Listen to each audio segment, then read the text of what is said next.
තනිකරම තනිකරම මයින්ඩ් එක. ඒ කියන්නේ ඕක නෙමෙයි උත්තරේ. එහෙම දැනුත් ඔය ඔක්කොම මයින්ඩ් එකේ තමයි. ඔය එහෙමයි කියපු විදිහට ඔය අර ඔක්කොම මයින්ඩ් එකේ. දැන් ඔය විදිහ එකක් නෙමෙයි මයින්ඩ් එකෙන් මිදෙනවා කියන්නේ. එහෙමයි. මයින්ඩ් එකෙන් ඉතින් මිදෙනවා කියන එක දැනෙන එකක්. ඒක මේ සිතුවිලි සාමාන්‍ය විදිහට සිතුවිලි හට ගන්නවා. සිතුවිලි දැන් සාමාන්‍ය විදිහට ඉතින් නේද? ලස්සනද කැතද ඔක්කොම සාමාන්‍ය විදිහම තමයි. ඒ ඔව් මොකුත් වෙනස් වෙන්නේ නැහැ. ඒතකොට ලස්සනයි හැම කිව්වා කියලා බැසගන්නද නැහැ. ඒක කැතයි කිව්වා කියලා බැසගන්නද නැහැ. එතකොට දැවිල්ලද රසද පැණි රසද එහෙම නැත්නම් සුවඳයිද එහෙම නැත්නම් ඕනම එකක් මේ රමණීය වනපෙත සුන්දරයි කිව්වා වගේ සාමාන්‍ය විදිහට හැමදේම සිද්ධ වෙන්නේ. මුකුත් වෙනස් වෙන්නේ නැහැ. මුකුත් වෙනස් වෙන්නේ නැහැ. ඒක සාමාන්‍ය මේ ආයතන මට්ටම. ඒක සාමාන්‍ය විදිහට ස්කන්ධ මට්ටම කියන්නේ තෝකමයි. ඔක සාමාන්‍ය විදිහට සිද්ධ වෙනවා. ඒතර මෙතන මොකද්ද වෙන්නේ බැලුවහම දැන් අතරම බැලුවොත් ඒ සාමාන්‍ය විදිහට ආහසේ වලාකුළු යනවා වගේ අර කුරුළු පියාඹනවා වගේ අර සිතුවිලි සාමාන්‍ය විදිහට වැඩ කරනවා.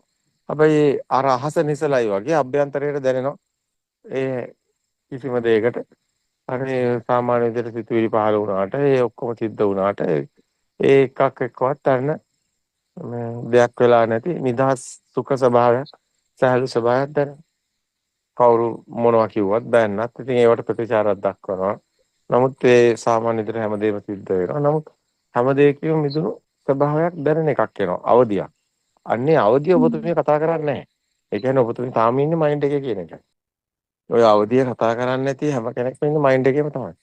ඒකට හේතුව මේ අවදිය කියන එක අභ්‍යන්තර පරිවර්තනයක්. ඒක දැනෙන එක. එහෙමයි.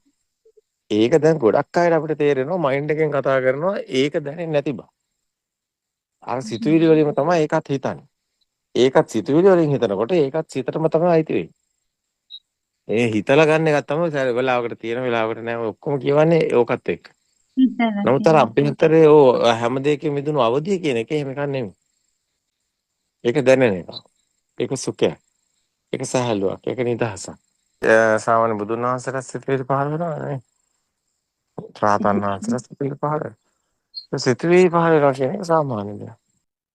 කොහොමද එහෙම සිතුවිලි පෙර සංඥා නා සංඥා විදිහට සිතුවිලි සාමාන්‍ය සකස් වෙනවා. ඒක සාමාන්‍ය දෙයක්.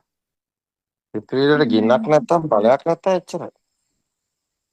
එහෙමයි. ඒ සිතුවිලි සාමාන්‍ය දෙයක් ඇත්තට සිතුවිලි සිතුවිලි කොහොමද සාමාන්‍ය විදිහට සිතුවිලි එනවා. ඒක සාමාන්‍ය දෙයක්. සිතේ ස්වභාවය. ඒ සිතුවිලි වලට වටිනාකමක් නැත්තම් එච්චරයි නේ.